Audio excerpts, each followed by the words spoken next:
여러분, 2026년 1월 현재 애플의 시가총액이 4조 달러를 돌파했습니다. 엄청난 숫자죠? 그런데 말입니다. 이 화려한 숫자 뒤에는 우리가 모르는 놀라운 반전이 숨어 있습니다.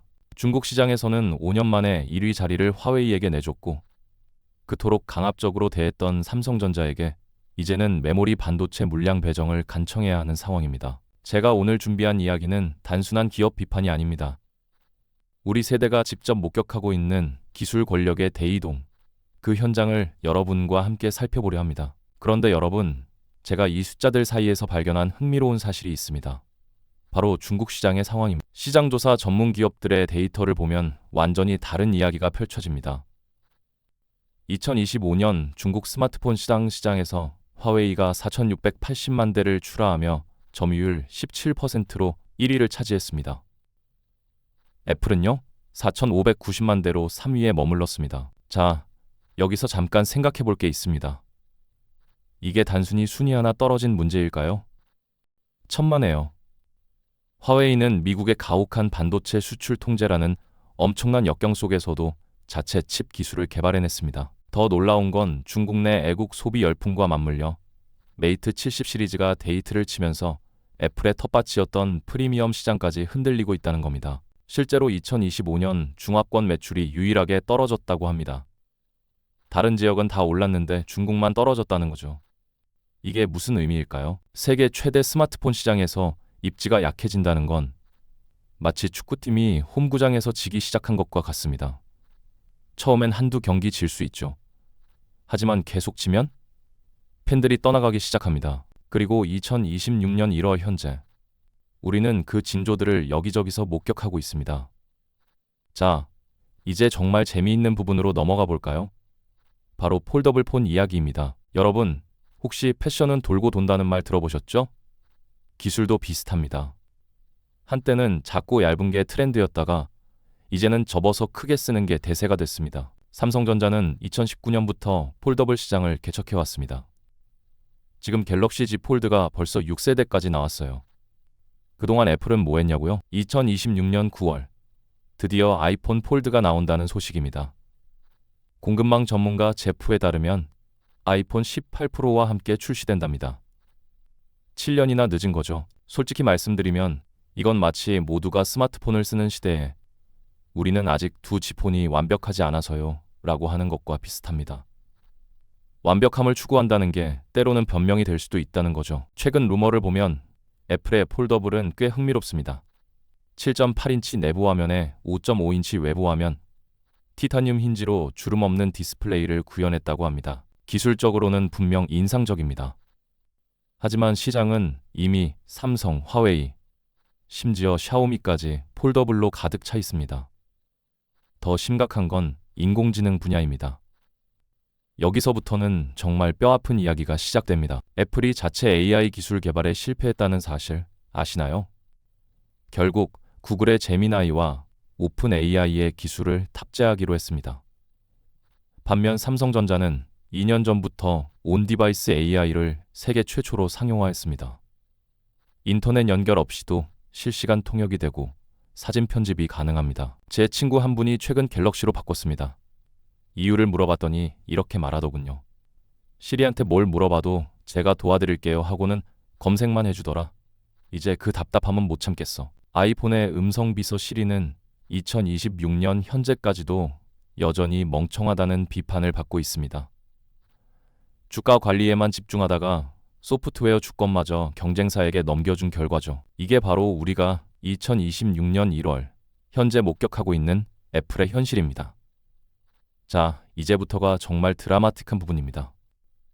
제가 개인적으로 가장 통쾌하다고 느낀 대목이기도 하고 2026년 현재 가장 극적인 변화는 반도체 공급망에서 일어나고 있습니다.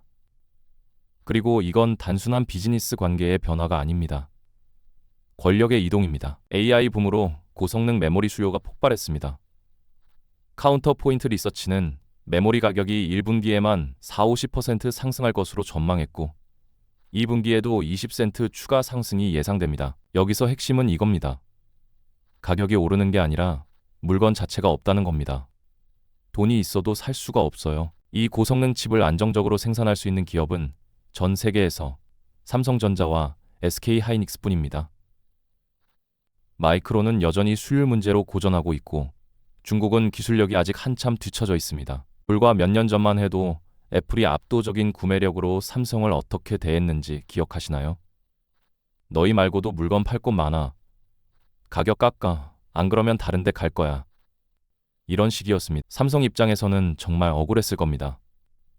수조 원을 투자해 기술을 개발했는데 최대 고객이 횡포를 부리니까요. 하지만 참을 수밖에 없었죠. 그런데 지금은요? 완전히 뒤바뀌었습니다. 삼성전자와 SK하이닉스는 2026년 물량까지 이미 매진된 상태입니다. 애플 입장에서는 단가를 깎는 게 아니라 제발 우리한테도 물량 좀 배정해 주세요라고 간청해야 하는 처지가 됐습니다. 더 재미있는 건 이겁니다. 애플이 2026년 하반기 출시 예정인 아이폰 18부터 AI 구현 최적화를 위해 일반 모델에도 12GB 메모리를 탑재할 계획이랍니다. 그 전까지 애플이 뭐라고 했는지 아세요? 우리는 8기가로 충분해. 애플의 8기가는 남들 16기가랑 똑같아. 물리 법칙을 무시하는 주장이었죠. 이제는 더 이상 그런 소리 못합니다. AI 시대에 메모리가 부족하면 아무것도 안 되니까요.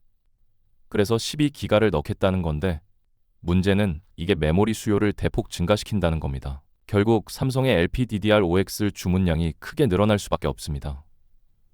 애플의 목줄을 삼성이 쥐고 있는 셈이죠. 애플의 비즈니스 모델은 아주 단순했습니다. 부품 원가를 최대한 낮춰서 이익을 남기는 구조였어요. 그런데 핵심 부품 가격이 폭등하고 가격 결정권마저 삼성에 넘어가면서 이 구조가 완전히 깨졌습니다. 원가가 올라가니 이익률이 하락하고 마케팅 예산이 줄어들면서 브랜드 경쟁력도 약화되는 악순환이 시작된 겁니다. 옛날 속담에 이런 말이 있습니다. 티끌 모아 태산. 그런데 반대로 태산도 티끌티끌 무너진다는 말도 있죠. 지금 애플이 딱 그 상황입니다. 한번 생각해 보세요. 아이폰 한 대가 팔릴 때마다 삼성의 통장에는 뭐가 찍힐까요? 디스플레이 값, 메모리 값, 기술 로열티까지 꼬박꼬박 돈이 들어옵니다. 애플이 열심히 마케팅해서 아이폰을 팔면 팔수록 삼성이 더 많이 번다는 아이러니. 이게 바로 기술력을 가진 자의 힘입니다. 자, 이제 정말 심각한 이야기로 넘어가 보겠습니다. 애플이 직면한 또 다른 위기, 바로 중국 의존도 문제입니다. 현재 애플 제품의 90% 이상이 중국 공장에서 만들어집니다. 효율성을 추구한 결과지만 이게 얼마나 위험한 구조인지 아십니까? 중국 정부가 마음만 먹으면 애플의 공장 가동을 즉시 중단시킬 수 있습니다. 이건 단순한 가정이 아닙니다. 실제로 가능한 시나리오예요. 더 웃긴 건 애플의 이중적인 모습입니다. 미국 정부가 수사 협조를 요청하면 뭐라고 할까요? 개인정보 보호가 우리의 핵심 가치입니다. 하면서 단호하게 거절합니다. 그런데 중국 공산당이 검열을 요구하면요? 즉각 굴복합니다. 이게 무슨 의미냐면 애플이 자유민주주의의 가치보다 중국 시장의 이익을 우선시한다는 겁니다. 미국 기업인지 중국 기업인지 구분이 안 될 정도 미중 패권 경쟁이 극한으로 치닫는 2020년 1월 현재 이런 애플의 친중 행보는 미국 정치권에 거센 분노를 사고 있습니다. 트럼프 행정부는 애플을 향해 뭐라고 하는지 아세요? 국가 안보를 위협하는 매국 기업. 이건 정말 날선 비판입니다. 자신들의 이익만을 위해 조국의 안보와 기술 주권을 팔아넘긴 기업에게 더 이상 관용은 없다는 분위기입니다. 반면에 삼성전자를 한번 볼까요? 공급망을 베트남과 인도로 빠르게 분산시켰습니다. 지정학적 리스크 관리에 성공한 모습이 애플과 너무 대조적. 저는 이걸 보면서 옛날 우화가 하나 생각났습니다. 두 주인을 섬기려다가 결국 둘 다한테 버림받는 이야기요. 애플은 미국 시장에서 우린 미국 기업이에요 하면서 애국심을 팔고 중국 시장에서는 우린 중국을 사랑해요 하면서 장사합니다. 그런데 이제 양쪽 다 눈치채기 시작했. 미국 현지에서는 애플 제품 불매 운동 조짐까지 보이고 있습니다.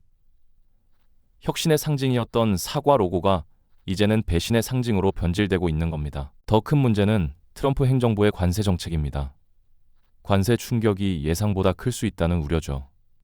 여기서 재미있는 건 애플이 이제 진퇴양난에 빠졌다는 겁니다. 중국에서 나가자니 90% 생산을 대체할 곳이 없고 중국의 남자니 미국 정부와 소비자들이 등을 돌립니다. 인도로 공장을 옮기려고 하지만 그건 시간이 엄청 걸리는 일이에요. 모든 달걀을 한 바구니에 담지 마라. 리스크 관리의 기본 중의 기본이죠.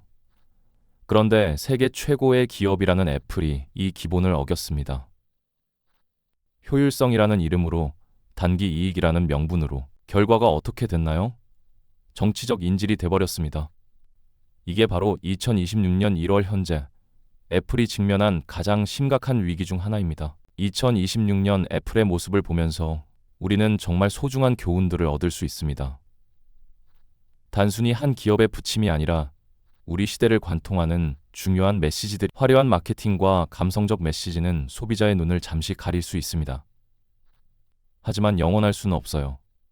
결국 실력이 뒷받침되지 않으면 무너집니다. 삼성전자가 수십 년간 묵묵히 반도체와 디스플레이 기술에 투자한 결과가 지금 빛을 발하고 있습니다. 이게 바로 기본에 충실한 자의 승리입니다. 애플은 단기 이익을 위해 삼성을 압박하고 중국 업체에 기술을 넘겨줬습니다. 그 결과 지금은 공급망에서 주도권을 완전히 잃었죠. 2025년 11월 미국 국제무역위원회가 중국 BOE의 삼성 기술 도용을 인정한 판결은 이런 배신의 대가가 얼마나 큰지 보여줍니다. 비즈니스는 결국 사람 사이의 일입니다. 신뢰를 잃으면 회복하기 정말 어렵습니다. 셋째, 지정학적 리스크 관리의 중요성입니다. 효율성만 추구하다가 한 국가에 과도하게 의존하면 큰 위험에 처할 수 있습니다. 삼성의 공급망 다변화 전략이 얼마나 현명했는지 새삼 깨닫게 됩니다. 그렇다고 애플이 끝났다는 뜻은 절대 아닙니다. 여전히 강력한 생태계와 브랜드 충성도를 가지고 있고 막대한 현금을 보유하고 있습니다. 2026년 하반기 폴더블 아이폰이 정말로 주름 없는 디스플레이로 나온다면? AI 서비스 유료화가 성공한다면? 충분히 반전의 기회가 있습니다. 하지만 여기서 우리가 주목해야 할 건 변화의 흐름입니다. 기술 산업에서는 브랜드 가치보다 실제 제조 역량과 핵심 기술이 더 중요해지고 있습니다. 이게 2026년의 트렌드예요. AI 시대의 패권은 화려한 프레젠테이션을 하는 사람이 아니라 실제로 그 기술을 구현할 칩을 만드는 자의 손에 달려 있습니다. 우리 한국 기업들이 보여준 끈기와 혁신이 이제 전 세계 IT 생태계의 중심에 서게 된 것, 정말 자랑스러운 일 아닙니까? 삼성전자는 테슬라와 22조 원 규모의 AI 칩 계약을 체결했고, 애플과도 미국 오스틴 공장에서 차세대 반도체 칩을 생산하는 협력 관계를 맺었습니다. 마지막으로 여러분께 실용적인 조언을 드리고 싶습니다. 브랜드의 후광에만 의존하는 시대는 지났습니다. 실제 가치를 봐야 해요. 2026년은 기술 패권의 중심축이 이동하는 역사적 시점입니다. 애플의 도전과 삼성의 부상, 그리고 그 속에서 재편되는 글로벌 공급망의 변화. 이건 단순히 기업 간 경쟁을 넘어 우리 경제의 미래를 내다보는 일입니다. 그리고 그 미래는 기술을 가진 자의 것입니다.